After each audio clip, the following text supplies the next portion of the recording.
Ego ଇଂରାଜୀର ବହୁତ ଛୋଟ ଶବ୍ଦଟିଏ ନା, ହେଲେ ଆର କାରନାମା କିନ୍ତୁ ବହୁତ ବଡ ବଡ। ଏ ଛୋଟ ଶବ୍ଦଟିଏ ବଡ ବଡ ରିଲେସନକୁ ବି ଭାଙ୍ଗି ଦେଇପାରେ। ଆର ଏତେ ଶକ୍ତି ଅଛି। ସପୋଜ ଗୋଟେ ସାଇ ପଡୋଶୀ ଆମର, ସମସ୍ତେ ନିଜର ହେଇପାରନ୍ତିନି, ଗୋଟେ ନା ଗୋଟେ ପଡୋଶୀ ବହୁତ ନିଜର ହେଇପାରନ୍ତି। ଯେମିତି ନିଜ ଫ୍ୟାମିଲି ଠାରୁ ବି ଅଧିକ ଆମେ ତାଙ୍କ ଘରେ ଯାଇକି ତାଙ୍କର କଣ ସବଜି ହେଇଛି ଆମେ ଦେଖିପାରିବା, ନିଜର କିଚେନ କୁ ଯାଇ ପଶି ଯାଇପାରିବା, ତାଙ୍କ ବେଡରୁମ ରେ ଯାହା କୋଉଠି ଅଛି ନିଜ ହାତ ବୁଲେଇକି ଆଣି ଦେଇ ପାରିବା।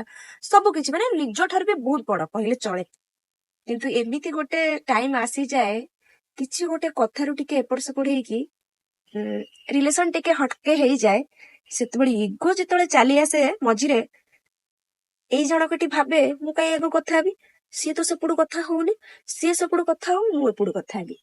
ଏଇ ଇଗୋ ରଖି ରଖି ରଖି ରଖି ଧୀରେ ବର୍ଷ ପରେ ବର୍ଷ ବିତିଯାଏ, ଆଉ ରିଲେସନଟି ଖରାପ ହେଇଯାଏ, ସରିଯାଏ, ସେଇଠୁ ବନ୍ଦ ହେଇଯାଏ। ସପୋଜ ଗୋଟେ ବୟଫ୍ରେଣ୍ଡ ଗାର୍ଲଫ୍ରେଣ୍ଡ ଦେଖିବେ, ଏଇ ଦି ଜଣଙ୍କ ରିଲେସନ ରେ ନା ଜଣେ ତ ନିଶ୍ଚିନ୍ତ ଭାବରେ ରୟାଲ ଥିବ, ଆଉ ଜଣେ ସେମିତି ଟିକେ, କିନ୍ତୁ ଜଣେ ରୟାଲ ଥିବ, ଭଲ ରିଲେସନ ଥିବ, ଭଲ ସବୁ କିଛି ଥିବ, କିନ୍ତୁ ମଝିରେ ଯେତେବେଳେ ଇଗୋ ଆସିଯାଏ ନା, ପୁଅଟି ଭାବେ ମୁଁ କାହିଁକି ଆଗ କଥା ହେବି, ସେ ଝିଅ ମତେ ଫୋନ କରୁ, ଝିଅଟି ଭାବେ ସବୁବେଳେ ମୁଁ ଆଗ କଥା ହଉଛି, ଏବେ କିନ୍ତୁ ମୁଁ ଆଗ କଥା ହେବିନି, ସିଏ ମତେ ଫୋନ କଲେ ଯାଇକି ମୁଁ ତାକୁ ଫୋନ କରିବି। ଏମିତି ଦେଖୁ ଦେଖୁ ଦିନ ପରେ ଦିନ, ସପ୍ତାହ ପରେ ସପ୍ତାହ, ମାସ ପରେ ବର୍ଷେ ବିତିଯାଏ। ଆଉ ଧୀରେ ଧୀରେ ସେ ରିଲେସନରେ ଏତେ ବଡ ଫାଟ ସୃଷ୍ଟି ହେଇଯାଏ କି ଧୀରେ ଧୀରେ ଭୁଲି ଯାଆନ୍ତି, ସବୁ ମେମୋରି ବି ମୁଣ୍ଡରୁ କାଢି ହେଇଯାଏ, ସବୁ କିଛି ଭୁଲିଯାଏ। ଇଗୋର କେତେ କମାଲ। ଯେକୌଣସି ଗୋଟେ ସମ୍ପର୍କ, ଆମ ନିଜ ଲୋକମାନେ, ଆମର ବହୁତ ପାଖ ପରିଚିତ ଯାହା ବି ହଉ, ଶାଢୀ ଭିଣେଇ ହୁଅନ୍ତୁ କିମ୍ବା ଯୋଉ ବି ରିଲେସନ ହଉ, ସେ ମଝିରେ ବି କିଛି ଗୋଟେ କଥାରୁ ଏପଟ ସେପଟ ହେଇକି ଯଦି ଇଗୋ ପଶିଯାଏ, ସେ ସମ୍ପର୍କଟି ବି ସେମିତି ଧୀରେ ଧୀରେ ଗ୍ୟାପ ସୃଷ୍ଟି ହେଇଯାଏ।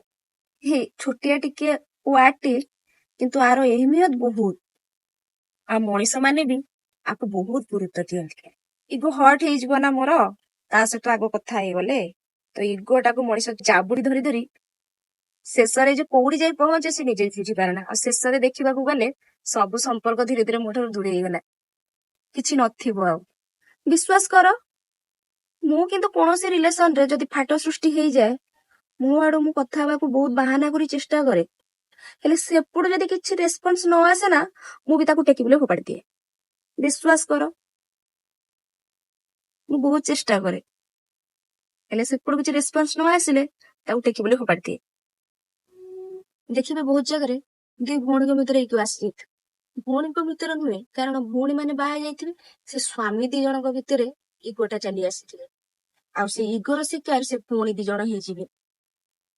କାରଣ ସ୍ୱାମୀ କଥା ମାନିବାକୁ ପଡିବ, ସ୍ୱାମୀ ଦି ଜଣଙ୍କର ଇଗୋ ସକାଶେ ସେ ଭଉଣୀ ଦି ଜଣ ସେ ଇଗୋର ଶିକାର ହେଇକି ଭଉଣୀ ଭଉଣୀ ଠାରୁ କେତେ ଦୂରକୁ ଚାଲିଯାଏ।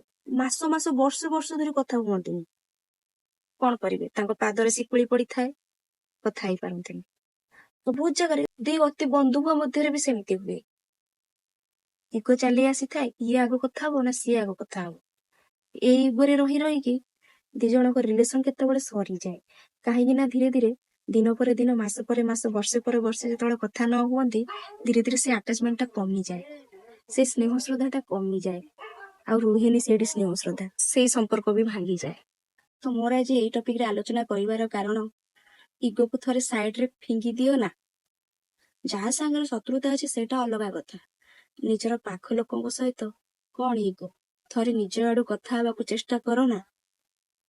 କାରଣ ଆମେ ଜାଣିନାହାନ୍ତି କାଲି ସକାଳେ ଆମ ସହିତ କଣ ହେଇଯିବ ବୋଲି, ଆଜି ଜୀବନ କାଲିକି ଆମେ ଦେଖି ନାହାନ୍ତି। ଏ ଧରି ନିଅନ୍ତୁ, କାଶ୍ମୀରର ପେହେଲଗାଁରେ ଯୋଉ ଘଟଣାଟି ଘଟିଲା ଏବେ, ଆମେ ସେ ବିଷୟରେ କେହି ବି ଅଜାଣତା ନାହୁଁ, ସମସ୍ତେ ଜାଣି ସାରିଛେ କଣ ହେଇଛି। ସେମାନେ ତ ଯାଇଥିଲେ ଟିକେ ଖୁସି ସାଉଣ୍ଟିବା ପାଇଁ, ମୌଜ ମସଲିଜ କରିବା ପାଇଁ, ହେଲେ କୋଉଠୁ ଚାଲି ଆସିଲେ ମଣିଷ ରୂପରେ ରାକ୍ଷସ, ଧର୍ମ ପଚାରିକି ଜୀବନ ନେଇଗଲେ। ଆମେ ଏଇଠି ଜାତି ଜାତି ଜାତି ବର୍ଣ୍ଣ ବିଷୟରେ ଲଢୁଛୁ, ଦେଖିଲା ବେଳକୁ ସେଠି କେବଳ ଧର୍ମ ପଚାରିକି ଜୀବନ ନେଇଗଲେ।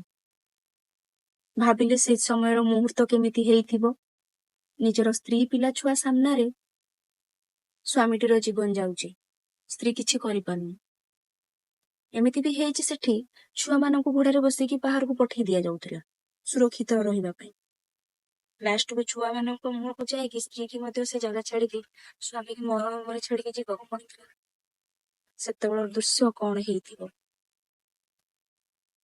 ତ ସେଇଥିପାଇଁ କହୁଛି କାଲି ସକାଳ ଆମେ କେହି ଦେଖି ନାହାନ୍ତି ତ କଣ ପାଇଁ ଇଗୋ କରିବା।